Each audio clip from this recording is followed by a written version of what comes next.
another piece of trivia, because I heard you sing it. Da, da, da, da, da, da, da. Oh, yeah. More Amsterdam wrote lyrics to that That's song. right. He wrote lyrics for it. There's lyrics to that. Do you remember them? Oh, Sure. yeah. Can you do them Yeah. a little? So you think that you got trouble? Well, trouble's a bubble. So tell Mr. Trouble to get lost. Why not hold your head up high and stop crying, start sighing, and don't forget to keep your fingers crossed.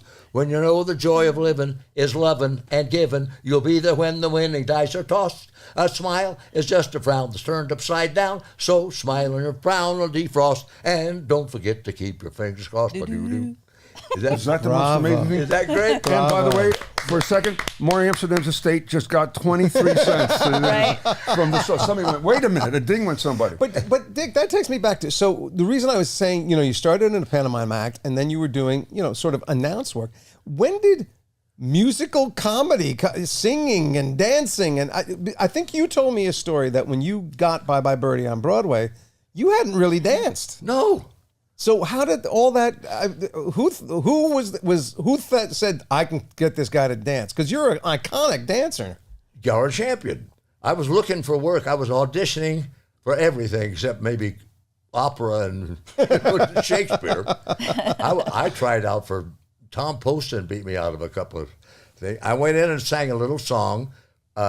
Once in Love with Amy. Yeah, Ray Bolger. Once in love, and did a little bit of a soft shoe.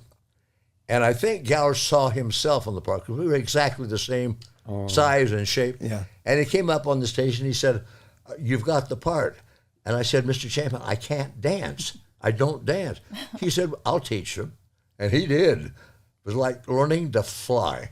It was amazing. My God, it was great. Yeah, I mean, I worked with Cheetah on Broadway. Is she something? What were you in with it? I was in a show with her and Liza Minnelli called The Rink. They played a mother and daughter. Oh, yeah. Wow. And Is she a fireball or what? she's my idol.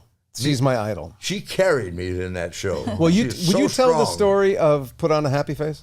Do you remember what you told me? Well, yeah, but I just read her book. She has a book out right now. I know. I'm reading it Yeah, too. because we were in Philadelphia Yeah. doing tryouts, and they came in with Put on a Happy Face for Cheetah. Yeah. And my impression was that she said, "Dick's got nothing to do in the first act. Why don't you let him have it?"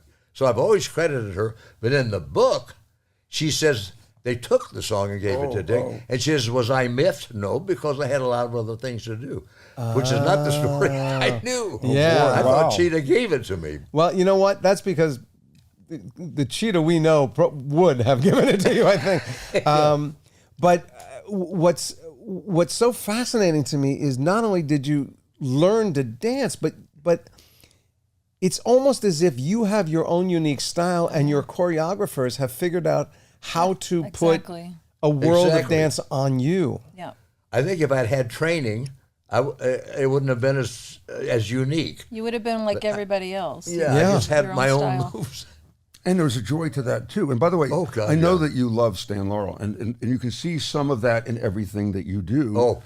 And you did get to be friendly with him at one point, right? Yes, I did. And he noticed that I stole his act.